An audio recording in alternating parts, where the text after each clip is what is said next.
მადლობა მოწვევისთვის.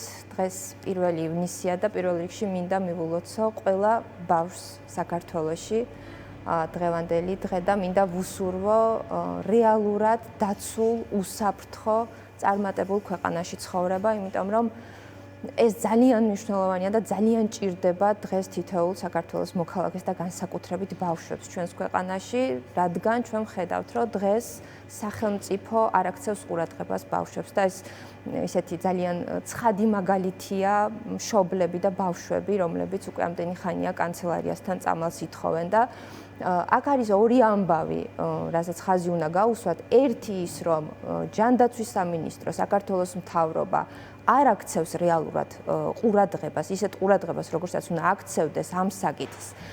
და მეორე, თავად რას აკეთებენ და რა ნაბიჯებს დგამენ, რომ რეალურად ამ ბავშვებმა მიიღონ ის, რასაც ითხოვენ, რომ მიიღონ წამალი. თან ჩვენ მოვისმინეთ არაერთი ადამიანის მოსაზრება, კომპეტენტური ადამიანის მოსაზრება, ჯანდაცვის წარმომადგენლების მოსაზრება, რომ არსებობს წამალი, რომელიც უნდა შემოიტანონ და არსებობს საქართველოში დარეგისტრირებული წამალიც, რომელსაც ასევე არ აძლევენ ამ ბავშვებს და უარს ეუბნებიან.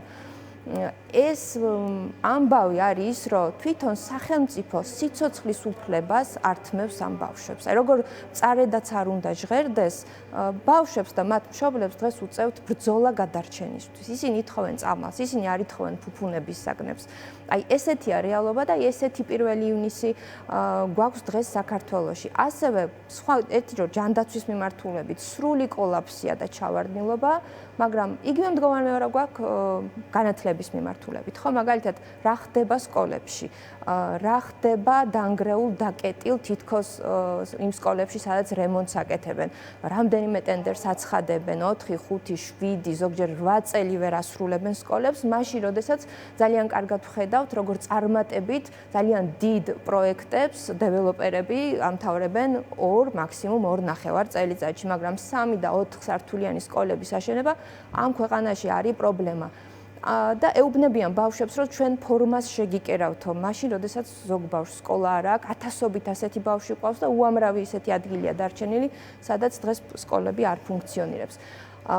მე ესე უყურებ, რომ ქართული ოცნება დასცინის საკუთარ მოქალაქეებს, დასცინის მშობლებს, დასცინის შვილებს და სამწუხაროდ ამას აკეთებენ, იმიტომ რომ ალბათ საზოგადოების მხრიდან არ არის საკმარისი რეაქცია, რის შემთხვევაშიც ამას ვერ გაბედავდნენ და მე მინდა რომ ეს რაღაცნაირად შეიცვალოს, ეს მარტო ჩემი სურვილი კი არ არის, ეს არის აუცილებლობა და საჭიროება, რომ ჩვენ თუ გვინდა უკეთესობა, ჩვენ არ შეიძლება ამ უსამართლობას შევეგუოთ და არ შეიძლება დავუღუნოთ თავი და ვთქვათ, რომ ხო, არა უშავს ესეც უნდა იყოს. არა, ჩვენ გვყავს დღეს მდიდარი ხელისუფლება, მაგრამ ღარიბი მოქალაქეები. ჩვენ გვყავს პარლამენტის წევრები, მინისტრები, მინისტრის მოადგილეები, რომელსაც ათასობით ლარი მოიმატეს ხელფასი, მაგრამ ვხედავთ, რომ 20 ლარი მოუმატეს პენსიონერებს. არ არის დახმარება ბავშვებისთვის, არაფერი არ კეთდება მრავალშვილიანი და მარტოხელამშობლებისთვის. სახელმწიფო მათთვის მხოლოდ სტატუსი გაიმეტა.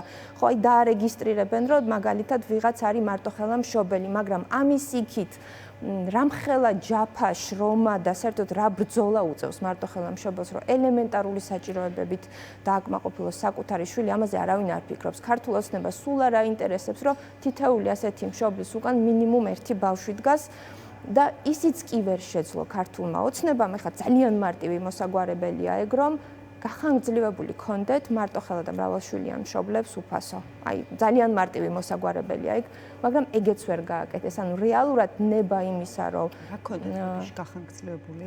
გახანგრძლივებული საჯარო სკოლებში, აი, ეგეც ხო ფასიანია ეხლა.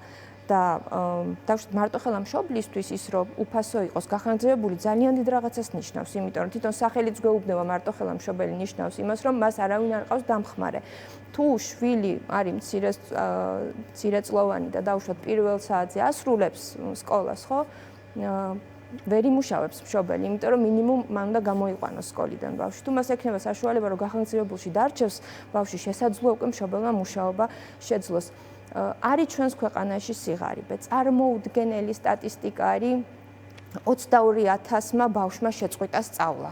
ეს არის კატასტროფა. ეს ნიშნავს იმას, რომ ემიგრაციაში ადრე თუ მხოლოდ მშობლები მიდიოდნენ, ეს ნიშნავს იმას, რომ ეხლა უკვე ოჯახები მიდიან, ბავშვებიც მიყავთ, იცლება ქართველებისგან იცლება ეს ჩვენი ქვეყანა და აი ესეთი რეალობა დგას დღეს საქართველოში და 1 ივნისი ზუსტად აი ესეთი 1 ივნისი გვაქვს ძალიან მძიმე. ვისურვებდი რომ ეს მალე შეიცვალოს. კი ბატონო, აი სოციალური გამოწვევები მათ შორის თუნდაც არ ვიცი, პროდუქტების ფასის კუთხითაც ასევე ალბათ ცალკე პრობლემაა, მათ შორის მრავალშვილიანი თუ მცირეწლოვანი თუ ჩვილი ბავშვის მშობლებისთვის, იმიტომ რომ რაღაც კარგად ცნობილია რა ღირს თუნდაც მინიმუმ ჩვილი ბავშვი რო გამოყვებო, ან ისეთი ჯანსაღი საკვები შეუძინო შვილს, რომ რაღაცა ჯანმრთელად აღზარდო, ხო? აი აქ ეხა საკვებს ვიახსენეთ თქვენ და ჩვენ გვყავს ბავშვები, რომლებიც სრულიად მშივრები არიან, მაგრამ პარალელურად ჩვენ სკოლებში არ არის კვება ბავშვებისთვის და ეს არის სასიცოცხლოდ მნიშვნელოვანი, იმიტომ რომ არის ოჯახები, რომლებიც სათანადოდ შვილებს ვერ კვებავს და თუ უზრუნველყოფილი იქნებოდა, რომ ერთი სრულფასოვანი კვება ბავშვს სკოლაში მიეღო, ეს იქნებოდა ძალიან დიდი ამბავი, მაგრამ ამასაც ვერ მოაბა ქართულმა ოცნებამ თავი. გარდა იმისა, რომ კვება არის ის აუცილებელი რაღაც, რაც უნდა მიიღოს ადამიანმა, ხო, უნდა კონდეს სრულფასოვანი კვება, ეს ზეგავლენას ახდენს ბავშვების განვითარებაზე, მათ შორის გონებრივ განვითარებაზე და სამწუხაროდ აი მაგალითად PISA-ს კვლევებში პირდაპირ უკვე ჩანს, მე რამდენი ქვეყანაა ჩვენი ქვეყანა 91 ქვეყნიდან მათემატიკაში ვართ მე-60 ადგილზე, საბუნებისმეტყველოს საგნებში ვართ 66 ადგილზე, წაკითხulis გააზრებაზე ვართ 77 ადგილზე. კატასტროფული მაჩვენებელია. ეს ნიშნავს იმას, რომ მომავალში ჩვენს ქვეყანას კიდევ უფრო გაუჭირდება. პირდაპირ ბმაშია არასრულფასოვანი კვება შემდეგ უკვე განვითარებასთან და ამის შედეგებს ჩვენ უკვე ვიმკით. ამის შედეგები არის, რომ აი კვლევები უკვე გვეუბნება, რომ ეს უკვე ჩანს. ხო, აი გარდა ამისა კიდევ და ამ დროს რო პრიორიტეტი არის მაგალითად იგივე სკოლებში ბავშვების უფასო კვების კონტექსტში ვამბობ, ერთნაირი ფორმები ეცვათ თურმე იმ ფონზე, როდესაც არ ვიცი. მე ვამბობ, რომ ეგ არის ამ ერთნაირი ფორმიანი ბავშვიდან ვინ შეიძლება იყოს მშიერი და ვინ რაღაცა ვის კონდეს საკვების სამწუხაროდ ქართული ოცნების ხელისუფლებას, ივანიშვილის ოცნებას საერთოდ არ აინტერესებს ბავშვები და მათი მდგომარეობა. მართლა წარმოუდგენელია ჩვენ საუბრობდეთ იმაზე თუ როგორი ფორმები ეცმევათ ბავშვებს, როდესაც აი მაგალითად მეჯვრისხევის სკოლა, კასპის სკოლა, ხაშურის მეოთხე სკოლა, უბრალოდ სკოლა ვერ დასრულდა. 2 წლის წინ ვიყავი ჩასული, ზუსტად აი ხაშურის სკოლის ამბები მაინტერესებდა, იმიტომ რომ მოგმართეს ადგილობრივებმა ჩივილით, რომ აი რამდენიმე წელია მარტო საძირკველია ჩასმული, ჩავედი რომ მენახა, ასე იყო. ზუსტად 2 წლის თავზე, აი ხა ცოტა ხნის წინ ვიყავი კიდევ უშუალოდ ამ სკოლის თანახავად, აბსოლუტურად იგივე მდგომარეობაა და არადა ჩატარებულია 3 თუ 4 ტენდერი.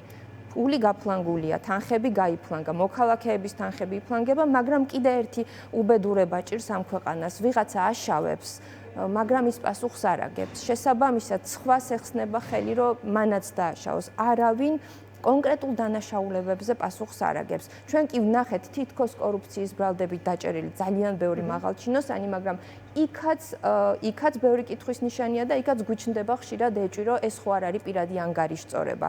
ეს მართლა კორუფციასთან ბრძოლაა თუ უბრალოდ ივანიშვილს დაუპირისპირდნენ და ინტერესები გადაიკვეთა და ამის გამო დააპატიმრეს ეს ხალხი, ხო? რეალურად ჩვენ ვხედავთ, რომ განუკითხაობაა, თანხები იხარჯება, პასუხს არავინ არ აგებს და შესაბამისად მივდივართ იქამდე, რაც ხდება ზოგადად ჩვენს ქვეყანაში, ბევრი მიმართულებით, არა მარტო სოციალური პრობლემების მიმართულებით, არამედ აი მაგალითად პოლიცია რო ავიღოთ, ეხა პოლიციის დღეს ვქონდა გუშინ.